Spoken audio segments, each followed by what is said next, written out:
Please excuse any mispronunciations by TTS. The English TTS has trouble with non-English words. But, if you watch Zentraya, you should be fine. As a result of YouTube's rules pertaining to links in descriptions, I will be adding site details to the video. Article by Rolling Stone, credit to Michelle Thompson, for the illustrations, used in original article. The 250 Greatest Guitarists of All Time. Celebrating six-string glory in blues, rock, metal, punk, folk, country, reggae, jazz, flamenco, bossa nova, and much more. My guitar is not a thing, Joan Jett once said. It is an extension of myself. It is who I am. The guitar is the most universal instrument, the most primal, and the most expressive. Anybody can pick up a little guitar in no time at all, but you can spend a lifetime exploring its possibilities. That's why thinking about what makes a great guitarist is so much fun. Rolling Stone published its original list of the 100 greatest guitarists in 2011. It was compiled by a panel of musicians, mostly older classic rockers. Our new expanded list was made by the editors and writers of Rolling Stone. This one goes to 250. Guitar players are often as iconic as the lead singers for the bands they play in. But mythic guitar gods like Jimmy Page, Brian May, and Eddie Van Halen are only one part of the story. We wanted to show the scope of the guitar's evolution. The earliest entrant on the list, folk music icon Elizabeth Cotten, was born in 1893, the youngest, indie rock prodigy Lindsey Jordan, was born in 1999. The list has rock, jazz, reggae, country, folk, blues, punk, metal, disco, funk, bossa nova, bachata, Congolese rumba, flamenco, and much more.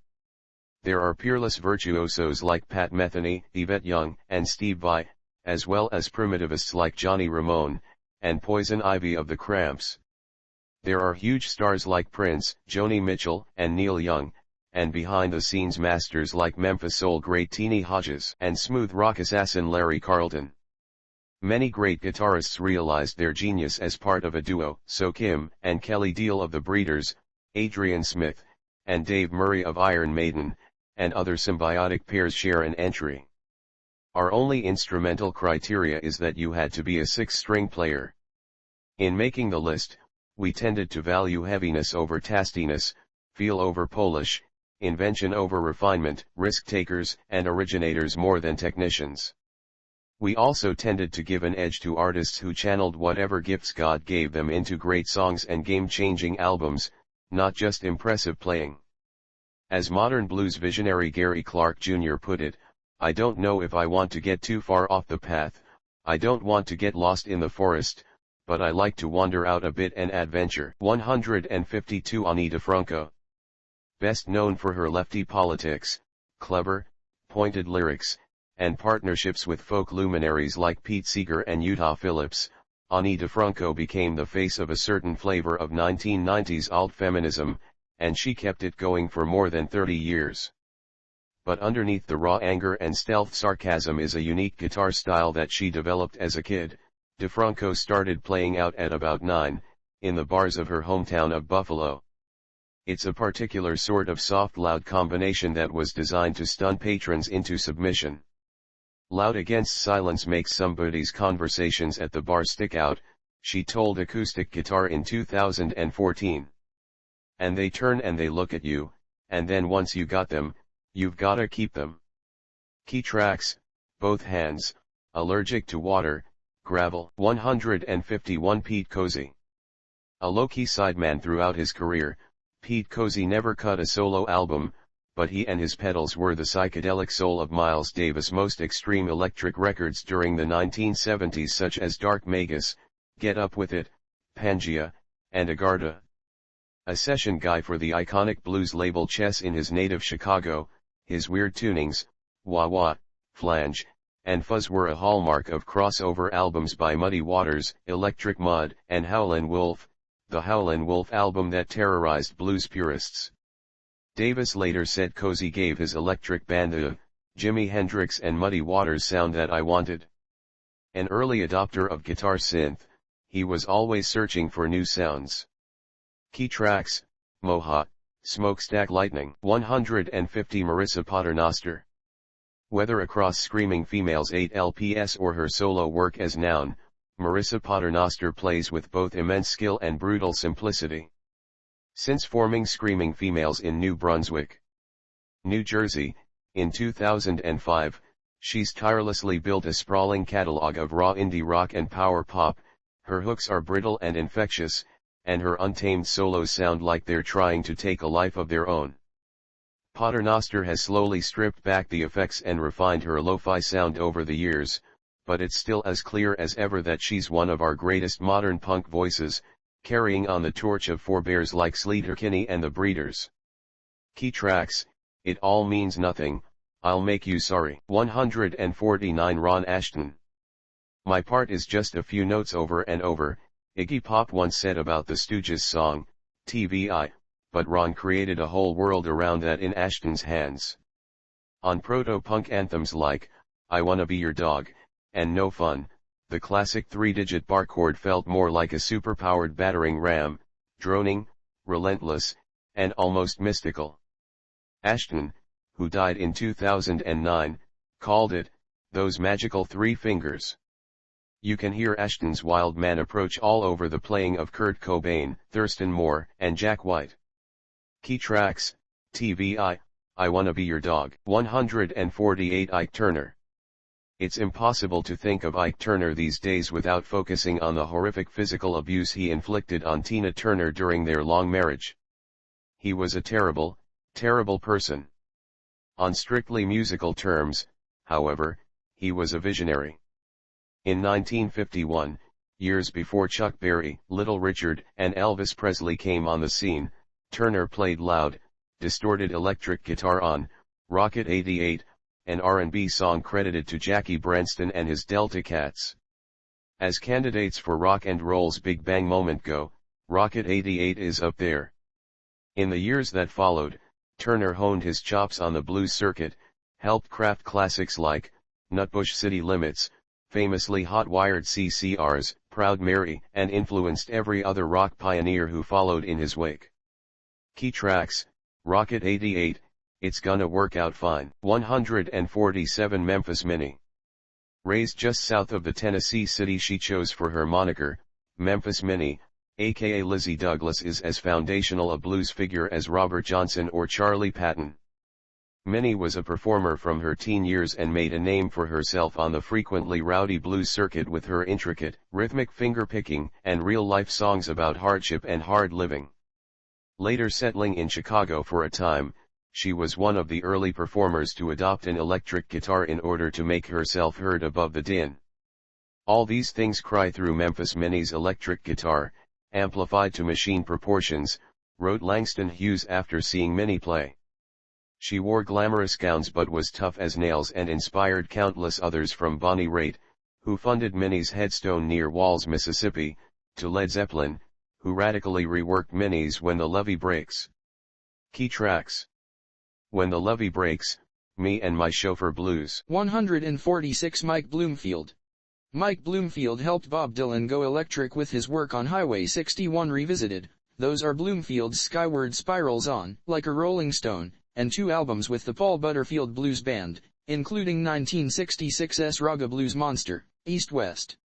A native of Chicago, Bloomfield studied the local electric blues legends like Muddy Waters and Howlin' Wolf up close while he was growing up, and he packed those lessons into a piercing, clean treble tone and solos that took off with fluid, modal jazz ecstasy. Michael always sounded like a salmon going against the current, Carlos Santana said. He comes from B.B. King. But he went somewhere else. Key tracks: East West, Like a Rolling Stone. 145 Dickie Betts. I'm the famous guitar player, the late Duane Allman said, but Dickie is the good one. The two spent less than 3 years together in the Allman Brothers Band, but they established an epic rapport, jamming at length, trading solos, and playing their famous twin guitar leads. After Allman's death in 1971, the group continued with Betts, scoring with Ramblin' Man and Jessica. For all his blues and slide chops, his roots are in jazz, and you can hear the influence of his clean-toned modal soloing in every southern rock group that's followed. Key tracks in memory of Elizabeth Reed, Jessica. 144 Odetta. Bob Dylan once said, "The first thing that turned me on to folk singing was Odetta." The revelation led him to exchange his electric guitar for the same acoustic flat-top Gibson that Odetta so unflinchingly wielded in Greenwich Village's coffee houses. Using her thumb to pluck bass notes and her fingers to deftly pick out chords and melodies, she achieved the rhythmic charge of multiple instruments while standing alone. This self-contained artistry paralleled Odetta's broader intent, to represent the black female experience with dignity. The songs she performed were, she once said, a history of us, not in our history books. Key tracks hit or miss, booked and scorned, Take This Hammer. 143 Ira Kaplan. When Yo La Tengo made their debut album in 1986, Ira Kaplan's guitar credit was, the easier stuff. But he moved on to the hard parts. Since then, he's been one of indie rock's most adventurous guitarists. The sonic premise might be the Velvet Underground, but Kaplan's got his own unique style, from woodsy melodic finesse, Pablo and Andrea, to crazed feedback, deeper into movies. As he says, I'm frequently just like, whatever's at hand I'll plug in and try to make something I wanna listen to. He stretches out in classics like, Painful, Electropura, and I Can Hear the Heart Beating as one. Yo La Tengo's annual NYC area Hanukkah residencies are the stuff of legend. Key tracks I Heard You Looking, Blue Line Swinger, Sinatra Avenue Breakdown. 142 Joao Gilberto. It has to be very quiet for me to produce the sounds I'm thinking of, Joao Gilberto said. But the Brazilian singer-guitarist's quiet sound echoed everywhere, especially when the 1964 album, Gets Gilberto turned bossa nova into a global hit. Gilberto's acoustic style mixed samba rhythms and jazz chords, immediately transforming music in his home country and influencing generations of pop and rock as well. His cool, intimate singing made his elegant playing seem deceptively breezy, but at the root of his music was a steely sense of timing and a skill at fluidly working intricate melodic patterns. I learned everything I knew from him, said Brazilian music titan Caetano Veloso, one of his many inheritors. Key tracks, Chega de Saudade No More Blues, Undo. 141 Fredrik Thordendal. Fredrik Thordendal of the Swedish extreme metal band, Meshuggah, strikes his strings in a way that sounds more like percussion than guitar, since he restricts his strings so much with palm muting, depressing his picking hand at the bottom of his strings so hard that they barely move. In his choke hold, only the faintest shadow of a pitch breathes. On Meshuggah's Bleed, the mechanical riffing rises and drops in minute measure, just enough to rattle your vertebrae, while on Rational Gaze, he plays a funky array of rhythms that barely align with the drums. Thordendal's technique spawned a whole metal subgenre called djent, an onomatopoeia for the sound of his pick hammering out chords, which includes groups like Tesseract and Animals as leaders. Key tracks Bleed, Demiurge, Born in Dissonance. 140 Stephen Stills. He's a musical genius, Neil Young once said of Stephen Stills, his bandmate and co-lead guitarist in Buffalo Springfield and Crosby, Stills, Nash, and Young.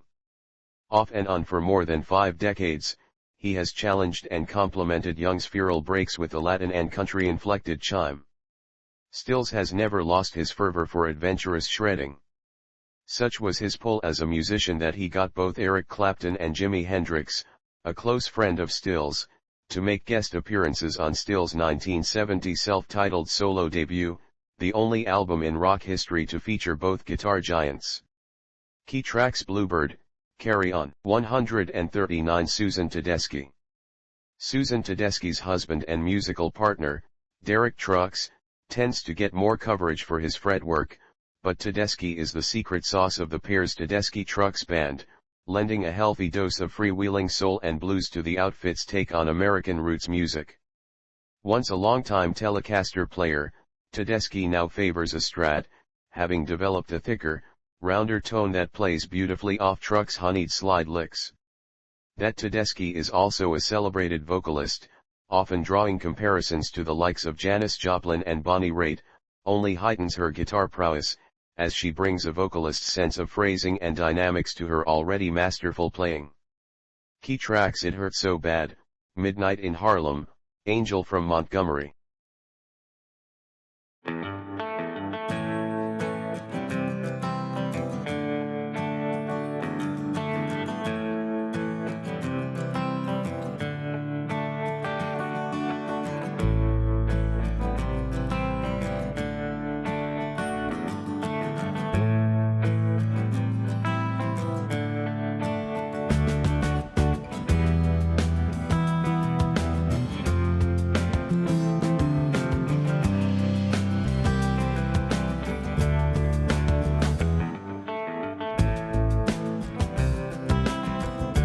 (138) Teeny Hodges. One of the key components of the Memphis soul sound, Mabon, Teeny Hodges added sumptuous grooves to some of American pop's most memorable cuts. A member of the high rhythm section, Hodges' limber style was crucial to that label's signature sound, and his songwriter credits on tracks like Take Me to the River cemented his legacy as an architect of R&B. As a brother, he made me proud. And as a musician, he was one of the greatest of the rhythm players. His brother, high rhythm section organist Reverend Charles Hodges, told Guitar Player in 2021. He had that style, bounce, and soul pocket, which he worked on real hard to create as he was growing up. Key tracks: Love and Happiness, Take Me to the River. 137 Liz Phair. Liz Phair made her legend with the eccentric, freewheeling, innovative guitar stylings of Exile in Givoli, and her Girla sound tape, even when her playing was the last thing people noticed. I have always advocated for her genius on guitar, her producer Brad Wood says. There is no one else that I've ever recorded in 30 plus years of doing this, that approaches the guitar like she does. Her chord shapes have more to do with Glenn Branca than they do with Joni Mitchell, or anyone. She blends brilliantly with Casey Rice's slide solo in Mesmerizing, but the epic Shred and Run showcase, Strange Loop, is all Phair. Snail Mail's Lindsey Jordan got her start in a tribute band called Lizard Phair. Key tracks: Fuck and Run, Strange Loop, Shane. 136 Joe Perry. Captivated by British blues stylists like Jeff Beck, Jimmy Page, and Peter Green, Aerosmith's Perry developed an expressive and elastic style that evolved with and around the untamable voice of his longtime partner and occasional adversary Steven Tyler. The Boston band's powder keg mix of rock and R&B would become a blueprint for a great deal of 1980s and 90s hard rock. Next-gen virtuosos like Eddie Van Halen, Slash, and Billy Corgan have all pointed to Perry as an early North Star. I saw the blues as a beautiful mongrel, Perry said. English and American, black and white, people who had taught their guitars to talk in a secret language that seemed as easy as a conversation. Key tracks: Mama Kin, Walk This Way, Janie's Got a Gun. 135 Roger McGuinn. Roger McGuinn's sparkling, chordal 12-string Rickenbacker riffs on the Byrds' early hits were the sonic bridge between folk and rock, and an irreplaceable color in rock's palette. Every indie band who's more interested in beatific strumming than screaming solos, owes him a debt. The striking break-in, The Bells of Rimney, could be on a Smiths record. McGuinn could do a lot more than chime, however, as demonstrated by his still astonishing psychedelic Raga Coltrane licks on 8 Miles High. Key tracks: Mr. Tambourine Man, 8 Miles High. 134 Bob Mould. The image of Bob Mould on stage with Minnesota three-piece Husker Du, coaxing swarms of noise from his flying V guitar, was the stuff of indie rock myth. Mould's work in that band was the essential link between 60s harmony, 70s punk, and 90s dissonance.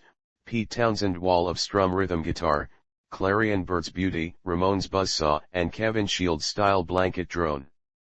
I'll sit down to write something that sounds like The Association, he once said, and it'll come out like My Bloody Valentine. He was being deprecating, but his casual brilliance at collapsing all that history is at the heart of his greatness. Key tracks: Real World, Celebrated Summer. 133 Robert Cray. Robert Cray played a huge role keeping blues on the mainstream radar during the 1980s, influencing a wide swath of younger guitarists, including Keystone Kingfish Ingram, and John Mayer, with his traditionally informed yet ever-evolving style of blues playing. Born in Columbus, Georgia, he relocated to Seattle as a teenager, where he found success after being inspired by seeing iconic blues artists like Muddy Waters, and Albert Collins. Cray debuted with Who's Been Talkin' in 1980, quickly going on to have crossover success with his 1986 album, Strong Persuader. Unsurprisingly, Cray has performed with a murderer's row of guitar royalty, over the course of his storied career, including John Lee Hooker, Chuck Berry, and Stevie Ray Vaughan. Key tracks: Smoking Gun, This Man, Foul Play. 132 Nils Lofgren. At this point, Nils Lofgren is likely best known for his supportive role in the E Street Band. He's done splendid work there, his solo on live versions of Youngstown, and their remake of Edwin Starr's Wire, more than proved he was up to the task.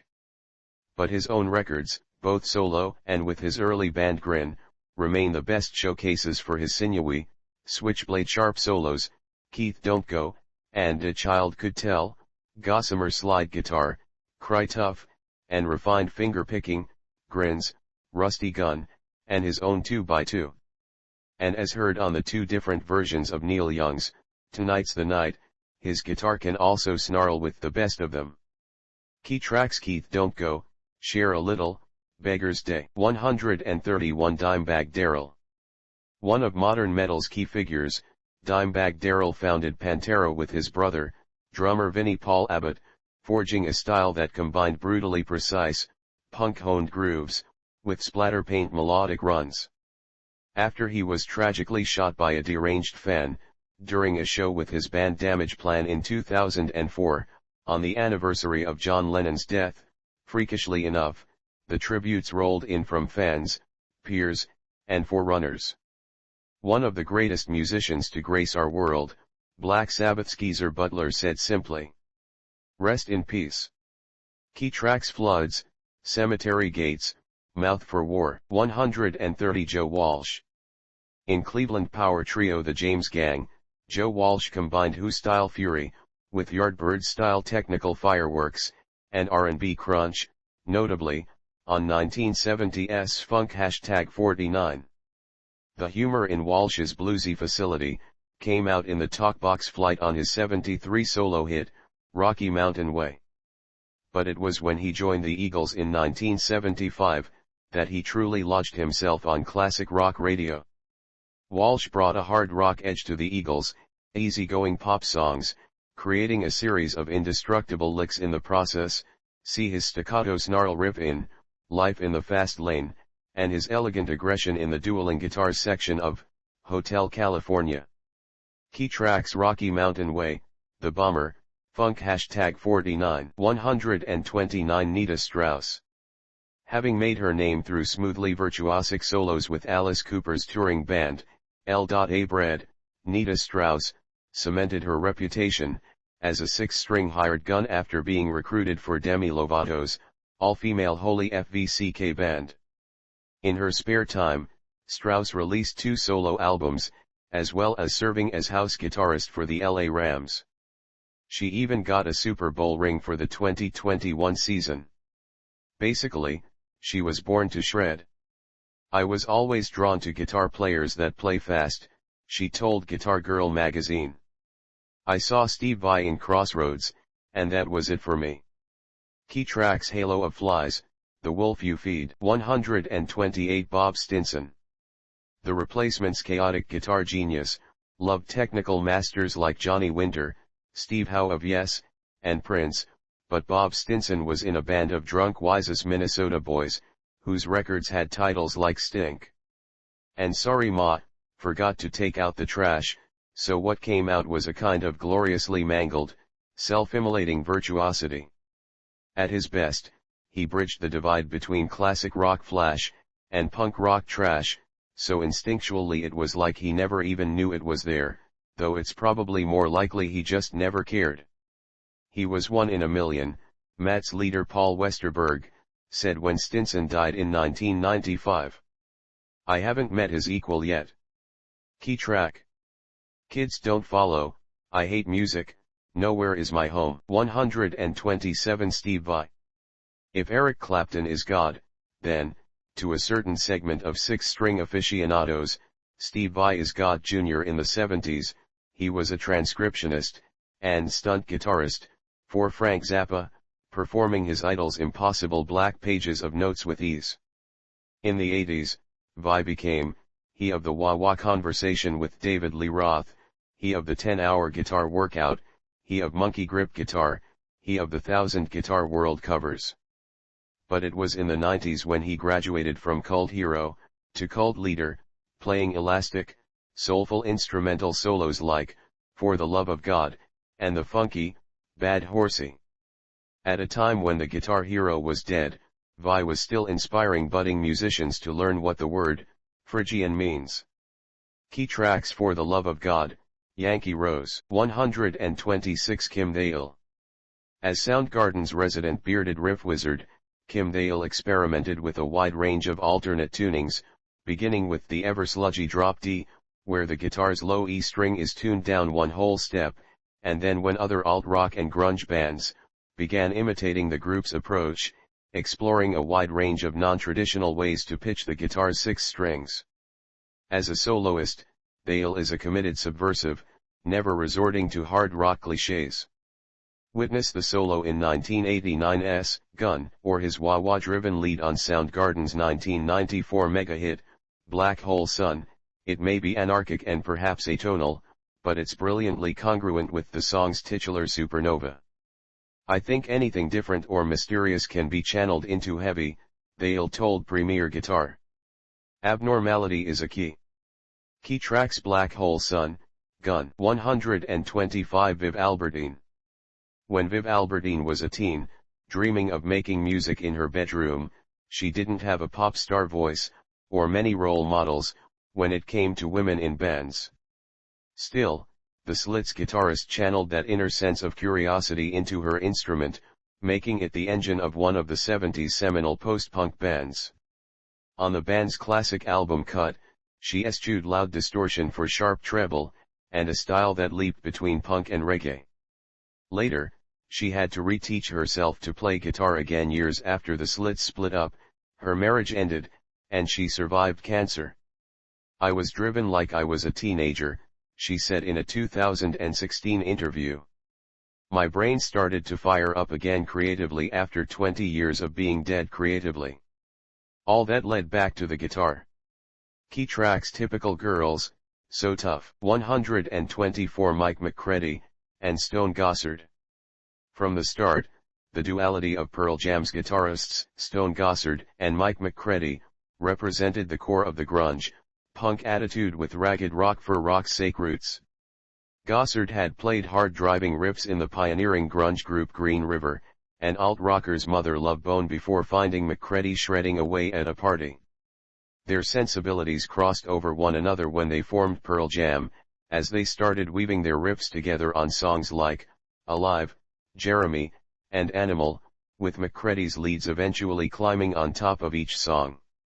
They refined their sound, drew inspiration from Neil Young, busted out the acoustics on songs like Daughter, and have made lush rock textures their calling card for the past 3 decades. Key tracks Even Flow, Animal, Daughter. 123 Steve Howe. The current incarnation of Yes, could otherwise be called Steve Howe's Yes Experience, since the guitar virtuoso is the only remaining member from the classic era. He's equally fluent in jazz, classical, bluegrass, folk, and pop, as evidenced by his work in Asia, and several under-the-radar solo albums, but he shines on wildly complex prog rock songs. For proof, check out his work on Close to the Edge, Yours Is No Disgrace, and Starship Trooper. It's virtually impossible for others to duplicate his work, even though only true devotees even know his name. I've often said I'd rather be a Chet Atkins backroom guy, he said. I'd be quite happy with that. but certainly I'm an opportunist, too. So, if the spotlight keeps falling on me, I'll have to rise to the occasion. Key tracks close to the edge, Starship Trooper 122 King Sunny Ade. A son of Nigerian royalty, yes, literally, who'd recorded more than 36 LPs before he dropped his first U.S.U.K title, Juju Music, in 1982, King Sunny Ade's propulsive, polyrhythmic, hypnotic style was led by his guitar, and 3 or 4 others. Sunny's leads were both laid-back and stratospheric, riding the rhythms with cat-like grace, with touches of Hawaiian, and pedal steel helping things sound even more otherworldly. I want very unusual things to happen to my band, he said in 1983. We give respect to each instrument in Juju Music. For an example of his verdant musicality, check out the lush jams collected on the excellent 2003 release, Best of the Classic Years. Key tracks: Sunny T. Ida, 1974, 365 is my number / the message.